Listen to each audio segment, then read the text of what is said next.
नमस्कार दोस्तों, मैं स्तुति और आप देख रहे हैं स्तुति थपलियाल मल्टीप्लेयर चैनल। तो जैसे कि दोस्तों मैं आपको एक बात बताने जा रही हूँ कि ज़िंदगी में कभी हार नहीं माननी चाहिए। ज़िंदगी में कभी हार नहीं माननी चाहिए। मैं ये इसलिए कह रही हूँ कि कई लोग ऐसे होते हैं जो छोटी-सी मुश्किलें आती हैं और उसमें घबरा जाते हैं। कई बार हमें अपनी ज़िंदगी की हर चीज़ दाँव पे लगा देनी पड़ती है अपने आप को कामयाब करने के लिए। तो आज मैं शेयर कर रही हूँ खुद की बायोग्राफ़ी आप लोगों के साथ। आज मैं जिस मुकाम पे बैठी हूँ, जिस सिचुएशन पे बैठी हूँ, वो सिचुएशन ऐसी है जिसमें मैंने अपना सब कुछ दाँव पे लगा रखा है। तो मैं आपको अपनी ही कुछ लाइफ़ शेयर करती हूँ कि मैंने अपनी ज़िंदगी के 12 साल कहाँ बर्बाद किए और कैसे बर्बाद किए और फिर भी मैंने अपने आप को टूटने नहीं दिया और अपने आप को अभी भी इस मुकाम पे लगी हूँ कि मैं सक्सेसफुल होके रहूँगी। बिकॉज़ अगर इंसान अंदर से टूट जाता है तो वो कभी भी उठ नहीं सकता है। तो हमें अपना दिल नहीं तोड़ना चाहिए, अपने आप को हमेशा मज़बूत रखना चाहिए और आगे चलना चाहिए। तो आज मैं शेयर करती हूँ कि मैंने अपनी ज़िंदगी के 12 साल कहाँ बर्बाद किए। देखिए मेरी जो शादी हुई थी वो छोटी-सी एज में हो गई थी। कुल मात्र 20 साल की थी जब मेरी शादी हुई थी। तो उस 20 साल की उम्र में मैंने जब जॉब जॉइन करी थी तो मैंने शादी के 1 साल बाद जॉब जॉइन कर ली थी। तो जॉब को मेरे को अब तक कंटिन्यू करते-करते 12 साल हो गए थे। लेकिन मेरा एक ही नज़रिया था कि मैंने उस जॉब पे 12 साल कैसे निकाले, एक ही नज़रिए की वज़ह से निकाले कि एक लड़की अगर बार-बार जॉब छोड़ती है, तो वो कहीं न कहीं जिस भी फ़ील्ड में जाती है, वो उस ऑफ़िस के लिए एक नवी होती है। तो नए एम्प्लॉयी को अगर कोई भी नया एम्प्लॉयी होगा, मेरी इस बात को ना नहीं कहेगा। जब भी कोई नया एम्प्लॉयी होता है, अगर उसके अंदर कोई खूबियाँ होती है और उसके ऑफ़िस वाले अगर उस खूबी को पहचान लेते हैं और उसको आगे प्रमोट करने की कोशिश करते हैं, तो जो पीछे बैठे होते हैं, जिन्हें काफ़ी टाइम हो चुका होता है, वो उसकी टाँग खींचते हैं या वो बॉस को पहले ही मिसगाइड कर देते हैं कि आप गलत कर रहे हो, जो नया आया है उसको आप आगे कर रहे हो। लेकिन वो आगे करने का रीज़न नहीं देखते कि उसके अंदर एक क्वालिटी है जिसकी वजह से उसको आगे किया जा रहा है। तो इस सोच की वजह से मैंने अपने ज़िंदगी के 12 साल एक ऑफ़िस में निकाले। वो रीज़न वो यही था कि हम कहीं छोड़ के जाएँगे, जिस भी ऑफ़िस में जाएँगे तो वो ऑफ़िस हमारे लिए नया होगा और हमेशा हमारी टाँग खींची जाएगी। तो एक ना एक दिन जब हम यहाँ पे पुराने हो जाएँगे तो हमारी वैल्यू तो ज़रूर बनेगी ही बनेगी और हमारा काम हमारे बॉस को ज़रूर नज़र आएगा। बट नथिंग, ऐसा कभी नहीं हुआ। मैंने अपनी इस ऑफ़िस के 12 साल में एक्सपीरियंस में मैंने ये चीज़ देख ली है कि आप जब से आए हो, आप हमेशा नए रहोगे उन पुरानों की नज़रों में, क्योंकि उनका भी टाइम पीरियड बढ़ता जाता है, वो और पुराने होते जाते हैं, उनकी नज़रों में हम हमेशा नए ही रहते हैं। चाहे हम अपनी ज़िंदगी के 5 साल निकालें, 10 साल निकालें, चाहे 12-15 साल निकालें, हम उनके लिए कभी भी पुराने नहीं हो सकते और वो हमारे रास्ते में हमेशा रोड़ा बनकर ही आते हैं, वो हमें प्रमोशन या हमारी आगे कोई तरक्की नहीं होने देते। तो यही चीज़ हुई मेरे साथ। 12 साल हो गए, 12 साल के कुल 5 साल के बाद मैंने एक कंप्लेंट करी मन की बात में। मन की बात जो हमारे प्रधानमंत्री जी की योजना चल रही थी। सन 2016 25 दिसंबर मैंने मन की बात में अपनी मन की बात करी, जो कि मेरी वो लेटर एकदम से सरकार ने उठा ली और उस सरकार ने मेरे से जवाब माँगा, मेरे ऑफ़िस वालों से जवाब माँगा कि आप बताएँ कि ये लड़की ने ये लेटर भेजी है, ये सही है कि गलत है? उस समय जो स्टाफ था, पुराना स्टाफ था, वो मेरे साथ था, क्योंकि उस वक़्त उनको अपना लालच नज़र आ रहा था कि सरकार तक बात पहुँच चुकी है, शायद इसमें हमारा भी फ़ायदा होगा। लेकिन मैं ये नहीं जानती थी कि वो चंद 2-3 हज़ार रुपए में बिकने वाले एम्प्लॉयी हैं, तभी उनको यहाँ कम नौकरी में काम करते-करते इतने साल हो गए हैं।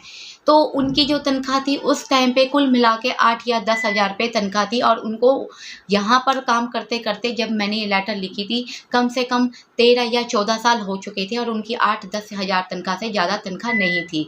तो मैंने उनके हक़ में भी एक आवाज़ उठाई कि ये पुराने एम्प्लॉयी जो हैं, ये हमारे ऑफ़िस के एक स्तंभ हैं, हमारे ऑफ़िस के एक पिलर हैं। अगर आप इनको हिला दोगे, तो ये ऑफ़िस नहीं टिक पाएगा। मैंने उनके हक़ में आवाज़ उठाई, लेकिन उन लोगों ने मालिक का साथ दे दिया। एक्चुअल में क्या है, जो मालिक थे वो एक वकील थे। तो पे पे पेशे से वकील होने के साथ साथ वो अपने फादर का ऑफिस भी संभालते थे। तो ऑफिस संभालते थे, साथ के साथ अपना प्रोफेशन में वो एक वकील थे, तो उनके साथ जीतना मेरे लिए कोई आसान बात नहीं थी। तो फिर भी मेरे अंदर एक गर्व था कि नहीं, अगर हम एक साथ होंगे तो हम अपनी सफलता ज़रूर प्राप्त कर लेंगे। बट ऐसा बिल्कुल भी नहीं हुआ। उन्होंने एक सेकंड नहीं लगाया, वो अपने एम्प्लॉइज़ को जानते थे कि ये लोग चंद 2-3 हज़ार रुपये में बिकने वाले एम्प्लॉइज़ हैं। तो उन्होंने एक नई स्कीम बनाई, जिस स्कीम का नाम था एम्प्लॉय ऑफ द मंथ, जो आज तक कितने सालों से कभी किसी को नहीं मिला। तो उन्होंने एम्प्लॉय ऑफ द मंथ निकाला और इस ऑफिस के जो सबसे पुराने कोलीग थे, उनका सबसे पहले एम्प्लॉय मंथ से रिवार्ड किया। तो आप जान सकते हैं, जिन लोगों ने यहाँ इस ऑफिस में 12-12, 13-13, 14 साल निकाल दिए थे, उन्होंने इसके अलावा पहले कहीं और काम नहीं किया था, तो वो ये नहीं जानते थे एम्प्लॉय ऑफ द मंथ का मतलब होता है सिर्फ 1 महीने में ही आपको employee of the month reward दिया जाएगा। नेक्स्ट मंथ में भी किसी और का नंबर आ सकता है। लेकिन वो जो पुराना एम्प्लॉय था, उसने जैसे ही वो 2000 रुपये लिए और जाके सॉरी फील किया कि आपने तो हमारी employee of the month reward निकाला और हम ऐसे मूर्ख लोग हैं जो आपके खिलाफ खड़े हो रखे हैं।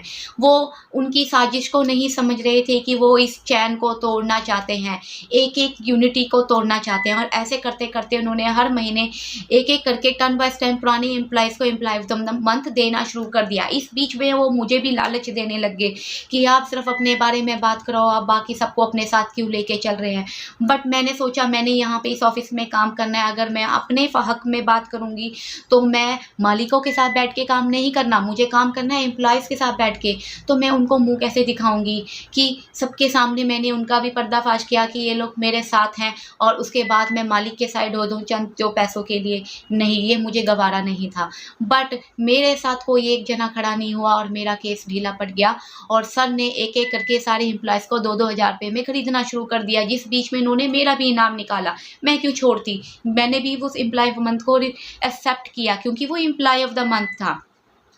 अब बात आती है कि मेरी जब वो पोजीशन थी, फिर एट लास्ट 6 महीने 7 महीने तक ये केस चलता रहा और एट लास्ट मैं हिम्मत हार गई जब मैंने देखा कि सारे मेरे खिलाफ हो चुके हैं।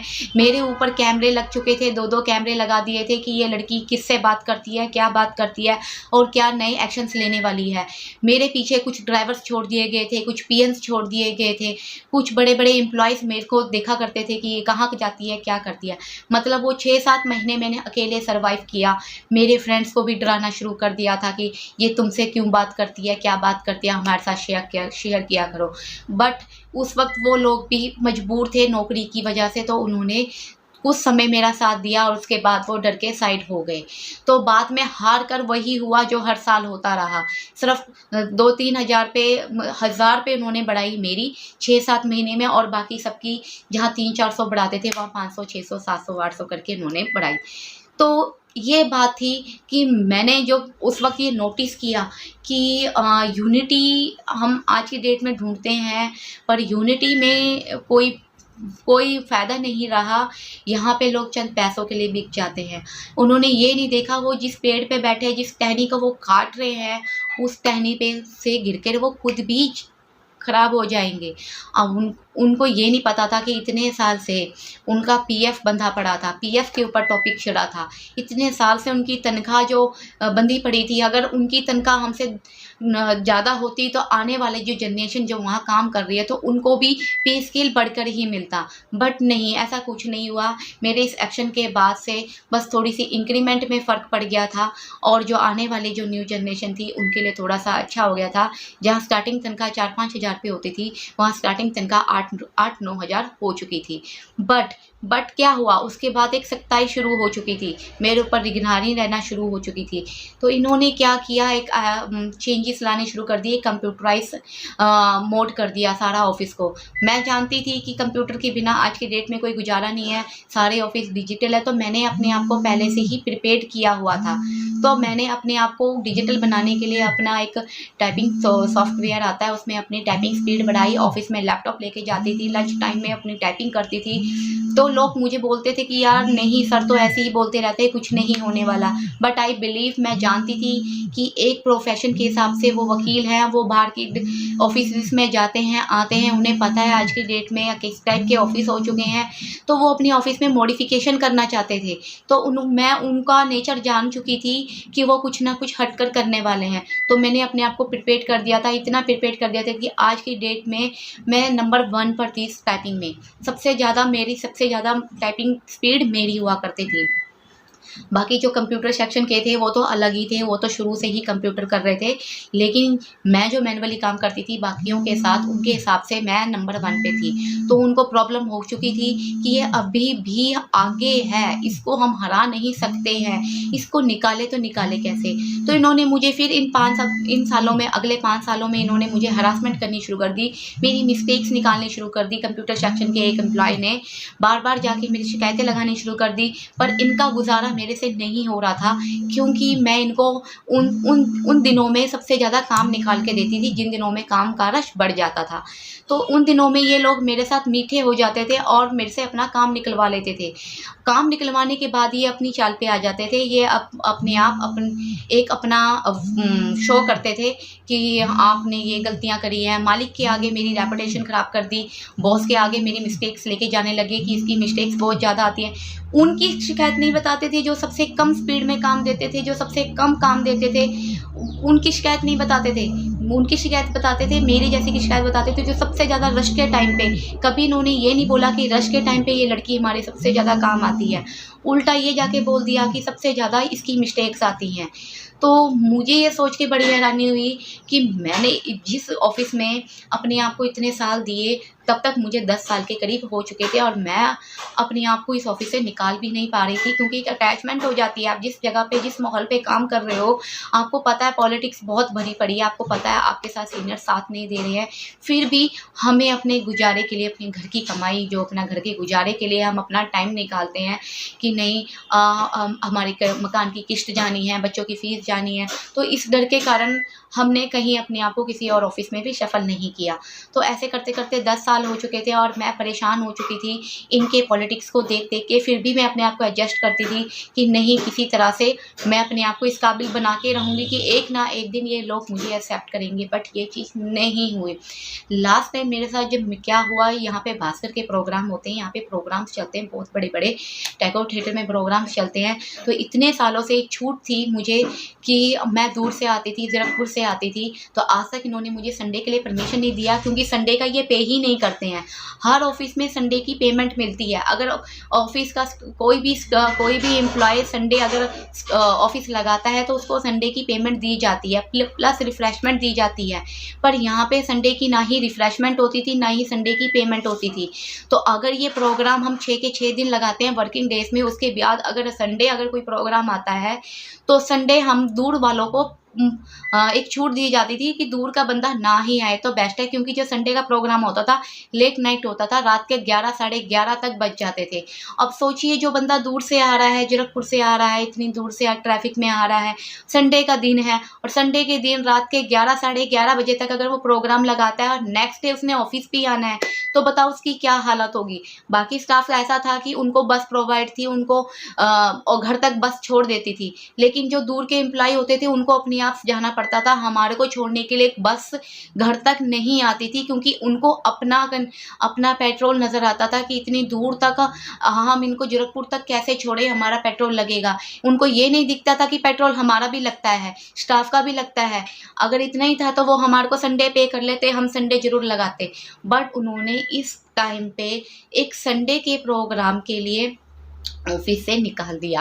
रीज़न क्या था कि 3 साल से कोरोना काल में इन्होंने एक बार भी तनख्वाह नहीं बढ़ाई थी। चलो कोई बात नहीं, हम ये कहते हैं कि हर ऑफिस में ये बुरा हाल था, एम्प्लॉयज़ को भी निकाला गया था, हाँ स्टाफ कम कर दिया गया था, तो हम एडजस्ट कर रहे थे अपने बॉस के साथ, हम कॉम्प्रोमाइज़ कर रहे थे, हमें कोई रिक्वायरमेंट नहीं थी। हम कह रहे थे कोई बात नहीं, हम समझते हैं बॉस की फीलिंग्स को कि इन्होंने हमें सिर्फ सैलरी ही दे दी, वही काफ़ी है। बट आप लोग जान सकते हो 12 साल और सिर्फ 12,000 तनख्वाह, ठीक है ना। तो इतनी सी तनख्वाह आज की डेट में तो स्टार्टिंग तनख्वाह ही 15,000 है। जो लोग साल भी नहीं लगाते हैं, फर्स्ट मंथ से ही 15,000 तनख्वाह मिलने लग जाती है कॉलिंग प्रोसेस में भी। और हमने तो यहाँ पर अपना सारी ज़िंदगी लगा दी, फिर भी हमारी तनख्वाह 12-12 हज़ार रुपये तनख्वाह है। और जब 3 साल बाद हमने रिक्वेस्ट करने की सोची तो ये बात खली नहीं उनको। उन्होंने एक प्लान बनाया कि सबसे ज़्यादा बोलने वाली लड़की यही है, इसके अंदर एक लीडरशिप क्वालिटी है, अगर ये ग्रुप के बीच में रहेगी तो ये काम ख़राब करेगी। तो इन्होंने क्या किया, मुझे इसलिए निकाल दिया। इसलिए इन्होंने निकाला, एक संडे का प्रोग्राम का बहाना लगा दिया। इन्होंने कहा कि आप संडे नहीं आए, आपने हमें इन्फॉर्म नहीं किया, लाना नहीं किया, फलाना नहीं किया। बट ये जानते थे कि संडे आज तक हम लोग कभी नहीं आए हैं, जो दूर के हैं, खरड़ से लेके मोहाली, खरड़ से लेके जीरकपुर वाले, जितने भी खरड़ वाले हैं और जितने भी जीरकपुर वाले थे, उनमें से आज तक कभी किसी ने संडे नहीं लगाया है। लेकिन इन्होंने एक्शन सिर्फ मेरे पे लिया, बिकॉज ये देख चुके थे, भांप चुके थे कि इतना सारा कुछ करने के बाद, इसकी गलतियां निकालने के बाद, इसको डांटने के बाद, इसको डराने के बाद, दो कैमरा लगाने के बाद, ये लड़की ऑफिस छोड़ने का नाम नहीं ले रही है। और मेरा रीज़न ये था कि मैं इसलिए नहीं छोड़ रही थी कि जितना हम पुराने होंगे इस ऑफिस में, उतना कभी ना कभी तो हमारी वैल्यू बनेगी। किसी भी नए ऑफिस में जाते हैं तो वो नए बंदे को परेशान करते ही करते हैं। तो मैंने सोचा कि चलो हम अब अपनी ज़िंदगी के 12 साल लगा ही दिए हैं, तो अब जैसा चल रहा है चलने दो। कुत्ते भौंकते हैं तो भौंकने दो, हाथी तो अपनी मस्तानी चाल चलता ही रहता है। Ignore it, ignore it, ignore it. But बात अत हो चुकी थी। भास्कर के प्रोग्राम में स्टेज ड्यूटी दी मैंने इन लोगों के साथ। 8-8 बजे तक मैंने सारे प्रोग्राम अटेंड किए। कोई भी ऐसा प्रोग्राम नहीं था जिसमें मैंने अपने आप घर चली गई हूँ। सारे प्रोग्राम्स मैंने अटेंड किए। बट इन लोगों ने एक चीज़ भी इस बारे में नहीं सोचा कि इतनी दूर से आकर ये लड़की सारे प्रोग्राम अटेंड किए। अगर एक संडे प्रोग्राम अटेंड नहीं करती है तो इसमें इनके प्रोग्राम में कोई बाधा नहीं आने वाली थी। बट ये लोग पंगे लेना चाहते थे, निकालना चाहते थे। ये मेरा नेचर जानते थे, मैं गर्म खून की थी। मुझे जब कोई बात गलत लगती थी तो मैं डायरेक्ट बोल देती थी। मेरा काम ये नहीं था पुराने एम्प्लॉयज़ की तरह कि हम मुंह पे ना बोल के सीधा मालिक के पास जाके चुपके से बात करके आ जाते थे और मेरे सामने अच्छे बन जाते थे कि हम तो तेरे साथ हैं, तू सही है, तू गलत नहीं है। मेरे सामने मालिकों की चुगलियाँ करते थे और पीठ पीछे जाके मालिक के सामने मेरी चुगलियाँ करते थे। मेरा नेचर ये नहीं था। मेरा नेचर था जो बोलना है डायरेक्ट बोलना है, सही लगे गलत लगे। क्योंकि मुझे पता हर कोई यहाँ कमाने आया। किसी की शिकायत लगा के अगर हम अपनी रोजी रोटी बढ़ाते हैं तो हमें रास नहीं आएगी। बट ये कलयुग है, झूठ का बोलबाला, सच का मुंह काला। ये मैंने अपने ऑफिस में देखा है। तो मैं हर किसी से अब एक ही रिक्वेस्ट करूँगी कि अगर आप किसी फील्ड में काम कर रहे हैं, उस फील्ड में टाइम देना चाहते हैं, तो मेरी तरह 12 साल ना बर्बाद करें। आप कुछ नया सीखें हर साल। अगर आपको लगता है कि आपका ऑफिस सही चल रहा है, स्मूथली चल रहा है, कोई कंट्रोवर्सी नहीं चल रही है, कोई पॉलिटिक्स नहीं चल रही है, देन आप उस ऑफिस को कंटिन्यू कर सकते हो। लेकिन अगर प्राइवेट फील्ड में कंट्रोवर्सी चल रही है, तनख्वाह कम है और आप मेरी तरह बेवकूफ़ी करते हो कि नहीं आजकल तो हमारी कभी कोई वैल्यू होगी, तो जिसकी वैल्यू स्टार्टिंग में नहीं थी उसकी वैल्यू एंड तक नहीं होती। ये मैं आपको बता देती हूँ, ये मेरा पर्सनल एक्सपीरियंस है। और सबसे बड़ी बात यह है कि सच बोलने वाले की हमेशा ही बुराई सुनने को मिलती है। मैंने हमेशा सच का साथ दिया, स्टाफ का साथ दिया। जहाँ उनको कुछ नहीं आता था वो चीज़ मैं उनको समझाती थी। वो लोग पुराने लोग थे, उनको डिजिटल नॉलेज नहीं थी, एवरीथिंग उनको सिखाया। जिस समय मोदी जी का नया आया कि पेटीएम होना चाहिए, सबको पेटीएम से ऑनलाइन पेमेंट करनी चाहिए, उस समय उनको पेटीएम किस तरह से करते हैं, गूगल पे कैसे करते हैं, अमेज़न पे कैसे करते हैं, हर चीज़ की नॉलेज, पीडीएफ कैसे बनाते हैं, मेल कैसे करते हैं, कंप्यूटर में शॉर्टकट्स की कैसे चलती हैं, ये हर चीज़ मैंने उनको समझाई। और उसके बावजूद भी लोगों ने पॉलिटिक्स करना नहीं छोड़ी। एट लास्ट जिस कमरे में बैठ के मैं काम करती थी उसी कमरे की मैडम ने मेरे खिलाफ एक्शन लेके, जबकि मैंने उस मैडम के बारे में कुछ नहीं कहा था। मैंने जितनी भी बात कही थी मालिक के बारे में बात कही थी कि मुझे यहाँ पे 12 साल हो गए हैं, अभी तक मैडम हमें समझते नहीं हैं, अभी तक सर हमें समझते नहीं हैं कि हमारी भी कोई परेशानियाँ हैं, हमारे छोटे बच्चे हैं, 2-2 3-3 साल के बच्चे हैं, उनको भी संडे टाइम देना चाहिए। या तो हमें संडे का पे करें या संडे हमें फ्री करें।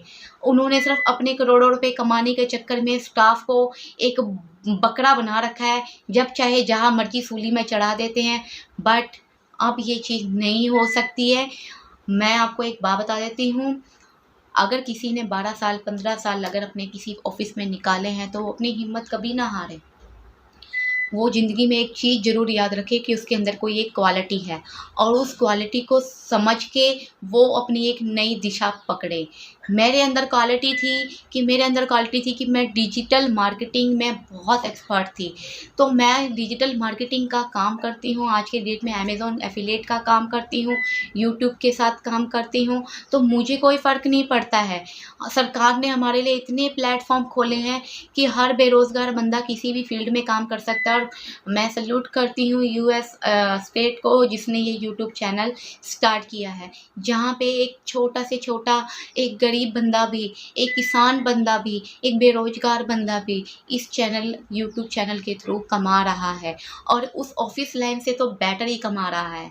और मैं हर एक लोग से एक बात ये ज़रूर कहूँगी, अपने सब्सक्राइबर से एक बात ज़रूर कहूँगी, डिजिटल हो जाओ, किसी के अंडर काम मत करो, अपने आप को इतना टेंशन में मत लाओ कि आप उस नौकरी के जोगे रह जाओ। आप अपने आप को डिजिटल कर दो, खुद के मालिक बनो, खुद खुद अपने एम्प्लॉय बनो, खुद अपने बॉस बनो। कोई कोई ऐसा नहीं है जो आपको ये बोलेगा इस टाइम पे ये काम करना था, इस टाइम पे ये काम करके क्यों नहीं दिया। काम अपनी मर्ज़ी से करो, लाइफ़ अपनी मर्ज़ी से जियो, एक ना एक दिन सक्सेसफुल ज़रूर होंगे। तो थैंक यू दोस्तों।